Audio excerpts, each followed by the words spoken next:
This is Sravani and I'm Vijay. We're a family of four. We have two daughters, ninth grade, and the younger one is about in PP2. So we spent roughly about 10 years in the US, and we returned because I think more than anything else, there's no reason. It's just home calling. Coming back to Hyderabad, want to experience Hyderabad, wanted to live in Hyderabad. That was for me. For Shavni, I think. Yeah, it's just an extension of that. I think I wanted to bring up kids in India. I felt I'm a more confident mother here in my own country. Even though US gave us great opportunities, always grateful for that. But I felt that as a mother and as a person, I'm more independent here. I'm more confident, and I think I can take care of any crisis much better here, more confidently. So I thought I'll stay closer home. And that's the reason and COVID even more elaborated and validated all these reasons. And we just decided to come back, and no regrets. Super happy coming back. She has a lot of support. So of course, Yes. that's It's advantage, right? the advantage. More than any help, it's a domestic help. I'm always grateful for. I think a lot of women will relate to this. It's one of the best decisions of our life so far. Awesome. I've always had a global career. So I was with a very large multinational bank, 18 years with the bank, and then we've been kind of globe-trotting. So we spent some time in France, we spent some time in UK, then we spent some time in the US. So working in different geographies was really good because we get an understanding of what the work culture is, how the work-life balance that people strike. Right? So they have priorities and very clearly defined priorities. As a woman, I can tell you that the challenges are the same globally. Somewhere it is very prevalent, somewhere it is not. Most of them are addressed under the carpets. So as a woman, we look for maternity benefits and aftercare. And I think that is much better here in India, where in the US it is mostly insurance related, and we are mostly dependent on our visa situations, and we're highly insecure about how it is going to be tomorrow. But I think that way, India is providing much more security and comfort to women coming back to workforce as well. They have a lot of support. But the day-to-day challenges that we see is much better in the US. So they understand more of your family requirements. We don't have to really worry about saying that my child is sick, I need to be home sometimes. But here it is not yet being openly welcomed about it. It's not accepted yet. We're going there. We're slow. We're getting there, but it is a long way again. I've always been part of banking industry, even while I was in India. Even after I moved to the US, I worked in a lot of financial services industry. After I come back now, also I'm part of the banking industry. Career-wise, the roles didn't change. But what I have started realizing the more I'm progressing in my career is that we need an alternate career. I think somewhere that brings in confidence in us, saying that we are much more financially secured, and we see the kind of capabilities that we build while you're building an industry for yourself or alternate career for yourself. It will just open your wings a little more wider. So when you start your own alternate career, be it in a business or be it some other consulting or some hobby that you're trying to build into making some more extra money, it might look like a smaller amount of money, but you have no idea the kind of power and confidence it brings in you. So if you have any such passion, please do explore it. Have an alternate career. And that will give you an exposure that you might not have in your earlier profession. So I have been practicing Pilates for a very long time because I understood how well our body can react and adapt to this particular science. So after moving back to Hyderabad, there weren't many around me. And then that's when it drove me to do my own certification in this. And then now I have my own Pilates studio trying to help fellow diabetics and other athletes or somebody who just wants to stay fit and happy and move better. So that is where Alina has started. This has been a nightmare. I think a lot of people who returned can relate to this, right? We're all worried more about our kids than our own self, and exactly the same worry carried. And we moved when my older one was in the 5th grade. So we were a mid-year transition. We moved during the Christmas time. And the COVID was still there. So it was an online school setup for her. So it was very challenging for her to, adapt to the culture. It's a different culture again. Even though the school had a lot of immigrant kids, just like us, people who've come back. But still, because she couldn't see them, she couldn't go to the school. There was no physical element to it. She did feel a lot lost. And every other day, I want to go back to the US. I want to go back home because rightfully so, US is her home. So I want to go back there. So it was a constant pressure. Even as a mother, I used to sometimes doubt my own decision. Oh, have I done the right thing? Or maybe I shouldn't have come back, because I couldn't see her suffer like that. I always felt like going back. But I think that is where Vijay chipped in and said, give it some time, breathe in, breathe out. This will fall in place. And as he rightfully said, I think It'll it settle, falls- right? it'll So, settle. see, I'll give you a funny example. In the US, everything is very objective. Like, for example, you have a question, you have multiple choices, and you pick one answer, and boom, you get your marks. Contrary, how we studied is everything is an explanation, everything is a reasoning, comprehension, right? So one word answer or one line answers don't qualify. The teacher needs to understand that you've gotten the topic and you've gotten the topic right. Yeah. For that, she needs an explanation.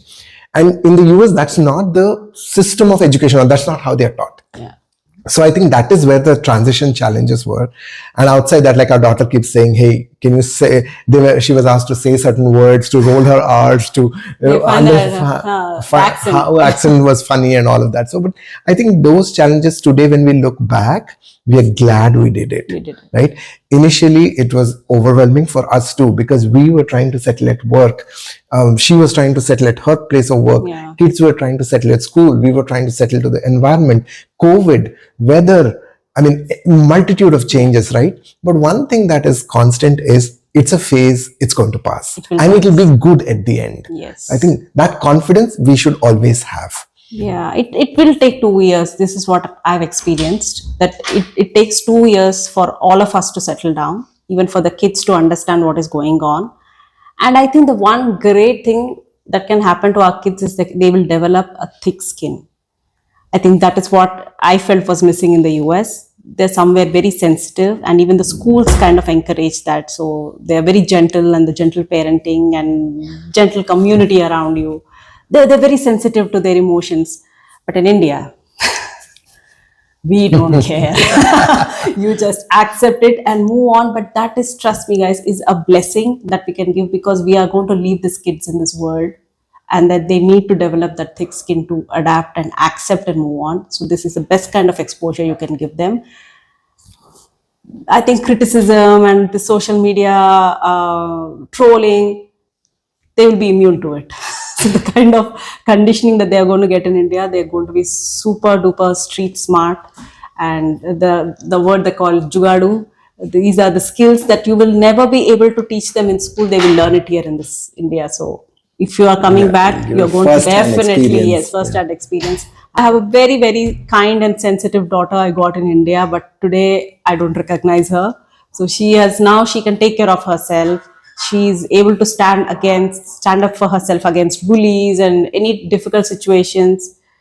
She's able to let go some, and she's able to fight for some. So I think that is the best thing that has happened to us as a family, is that we are able to see a strong woman getting ready for this world.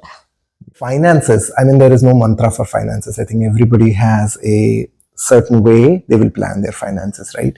So the way we did it is, our conscious thought was, when we come to India, we are not going to start investing right from day one. We will see, we will experience, can we live here? I mean, we are taking a big call. On one end, where we say, yes, this is going to work out, but we really want to live that 1 or 2 years before we make that decision, saying, yes, we are going to live here for the next foreseeable future. And that's when we make the investment. That's exactly what we did. We rented an apartment in a good location that gave good friend circle for our children, and also good companions and good colleagues for our offices who share the similar interests and work in global companies, right? Because they understand, when people work in global companies, they really understand the ways of working and the style of working and all of that. So we found apartments like that, and fortunately what we live in right now is also one of them. And then eventually, when we said, okay, we feel settled, and I think you will know when you feel settled, right? So when we feel settled, we said, okay, now we make the investment, and then we bought an apartment, and then all of that has happened. But I think my financial advice, if at all anything, is, yes, plan your finances, ensure you have enough reserves for a day where you would say, okay, I don't want to work, I want to experience a little more of this, I want to spend time with children when they are struggling, I want to give them that support. So plan for those days, so that you don't necessarily have to come and join work on day one. But again, plan wisely, ensure that you have enough reserves for a rainy day. I think one of our very good friends back in the US gave a great advice. So they lived in India and they went back again because kids couldn't adjust. So they told us that do not move all your finances back home immediately. Take your time.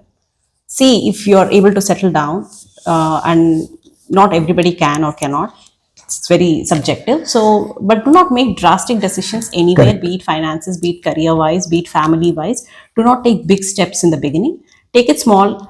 If you're shifting either this way or that way, if you're moving to India or going back to the US, do not move your money immediately. Just take as much as is needed and then slowly take a call on how the economy is doing and how you as a family are doing.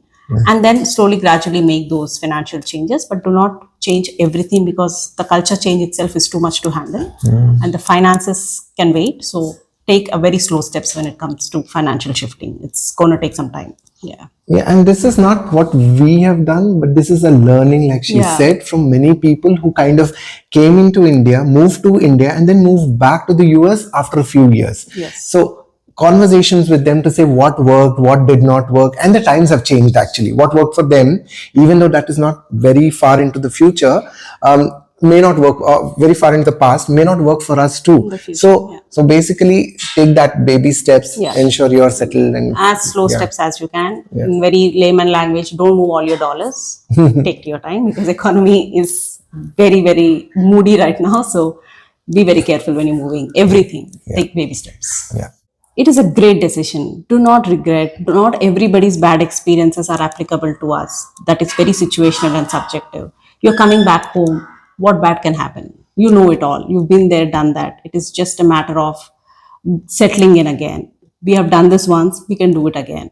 Do not try this. Give this a chance. Give yourself and your kids a chance to get a global exposure because for them it is a global exposure. Correct. Not many kids in this world have that kind of an opportunity to live in multiple countries, experience those cultures, and hone their personality accordingly. If you are able to give that to your child, please do it. Earth is not shattering. It's okay. Yeah, I think, like she said, multicultural exposure, diversity. And when we're abroad, whether it is UK, US, Australia, we believe in traveling and seeing the country. India has a lot to offer from a travel perspective. I'm sure we've heard of all the great places in India. And these days, thanks to Instagram, we've seen a lot of them. But to experience them is the next level. Yes. So I think India needs, you're coming back home, you're not going to an alien country. When you confidently went to the US, when we all confidently went to the US to study, not knowing anything about US, I think we should have double the confidence because we're coming back home. Yeah. It's not going to be bad, right? It's definitely be going to be good. Don't get fooled by the dust and the pollution. I think it was always there. Even sometimes it's over exaggerated. Not every place is overly dusty, overly polluted. I think the infrastructure is changing, things are settling in. So the moment you come, you might find this like a culture shock. But if you live for a month or two, it grows on you. So do not believe everything you see on social media. And everybody's experience is not yours. Yes, absolutely. Bye-bye.